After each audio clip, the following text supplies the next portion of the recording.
آج کل کے حالات کے پیش نظر ایک فوارہ آپ ضرور ساتھ رکھیں. یہ فوارہ ہے، اس میں پانی بھرا ہوا ہے، آن لائن ہم نے اس کو منگایا تھا. اس کا فائدہ یہ ہے کہ آدمی اگر حرم میں بیٹھا ہوا ہے اور اس کا وضو ٹوٹ گیا، اب اگر آپ حرم سے باہر نکل کر واپس جانا چاہیں تو یہ ممکن ہی نہیں، پولیس والے جانے نہیں دیتے، بھیڑ اتنی ہے. اب وضو ٹوٹ گیا، جگہ بھی سنبھالنی ہے، نماز بھی پڑھنی ہے جماعت کے ساتھ اور وضو بھی کرنا، اب کیا کریں؟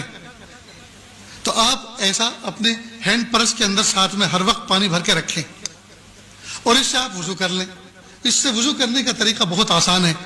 جیسے میرا کندھے کا رومال ہے، یہ چھوٹا سا جو نیپکن آتا ہے تھوڑا موٹے والا، وہ اپنے ساتھ ہر وقت رکھیں، اس کو گود میں بچھا لیں، ٹھیک، اور آستین چڑھائیں.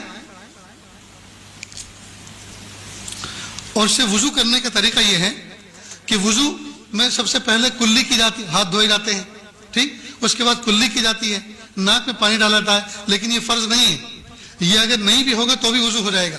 سب سے پہلا فریضہ کیا ہے؟ چہرے کا دھونا، پیشانی کے بالوں سے ٹھوڑی کے نیچے تک، ایک کان کے لو سے دوسرے کان کے لو تک، یہ نمبر 1 فریضہ ہے. لہذا اس کا ادا کرنے کا طریقہ یہ ہے کہ آپ ایسے کریں،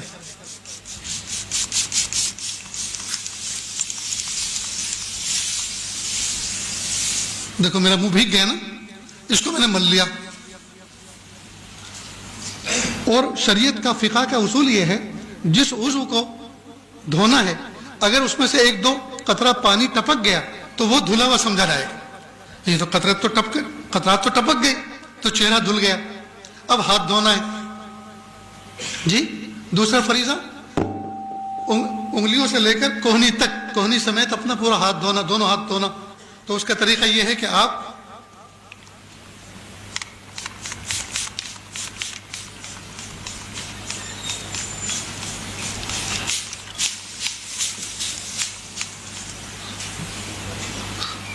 یہ آپ کا ہاتھ دھل گیا، ٹھیک.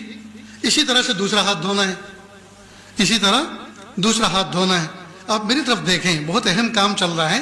دروازہ کھولنا تو آپ نے یہ بچپن سے دیکھتے آئے ہیں، کھولتے بھی ہیں اور بند بھی کرتے. تم بھی کھڑے ہو یار، جو نہیں دیکھنے کا ہے وہ دیکھتے ہو، جو دیکھنا ہے اس کو نہیں دیکھتے. تو دوسرا ہاتھ بھی ہو گیا، ٹھیک. یہ تو میں نے وقت کو بچانے کے لیے ایک ہاتھ کو صرف ایسے ہی بتا دیا، ایک ہاتھ ایسے، تو دوسرا بھی ایسے دھونا ہے. اس کے بعد پھر ہاتھ کو تر کیا دونوں اور سر کا مسح کر لیا.